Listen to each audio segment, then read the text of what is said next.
दुनिया में अगर किसी का हक अगर अदा ना कर सकता हो तो वो हक है माँ का। लेकिन आज की जो सच्ची घटना मैं आपको सुनाने जा रहा हूँ, इस सच्ची घटना में एक माँ अपने ही सगी बेटी को जहर देकर मौत के घाट उतार देते हैं। और ये जब सच्ची घटना आप सुनेंगे तो आपके भी पैरों तले जमीन खिसक जाएगी। मैं बात कर रहा हूँ 5 अगस्त 2024 की। पंजाब प्रदेश का एक जिला लगता है मोहाली। मोहाली जिला अंतर्गत एक गांव आता है शामपुर। शामपुर में एक महिला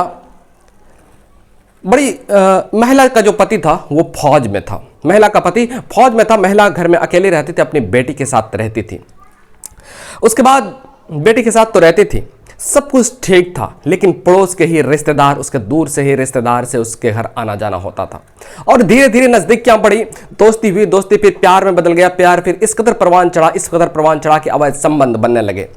अब धीरे धीरे चूंकि उनकी बेटी 13 साल की थी, उनकी बेटी को पता चल गया। बेटी ने जबरदस्त विरोध किया।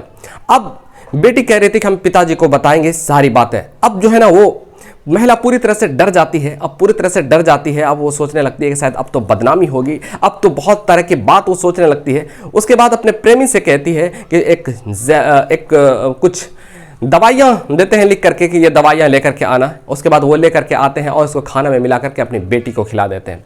अब बेटी का धीरे धीरे तबियत बिगड़ने लगता है। तबियत इस कदर बिगड़ने लगता है कि हॉस्पिटल ले जाया जाता है, लेकिन रास्ते में ही दम टूट जाता है। अब जो है ना, अंतिम संस्कार भी करवा देते हैं। प्रेमी के साथ मिलकर के अंतिम संस्कार भी उसका हो जाता है। उसके बाद फिर पुलिस को पता चलता है, पुलिस मौके पर पहुंचती है। पुलिस जब पूछताछ करती है तो फिर गांव वाले भी गांव के कुछ लोग जानते थे ये सारी बातें। वो सारी बातें पुलिस को बताते हैं। और पुलिस जब जो है ना उनके प्रेमी को गिरफ्तार करते हैं तो वो सारी बात एक एक बात तोते की तरह बताने लगते हैं। और उस महिला की गिरफ्तारी के लिए भी पुलिस कार्रवाई कर रही है। इस महिला की भी गिरफ्तारी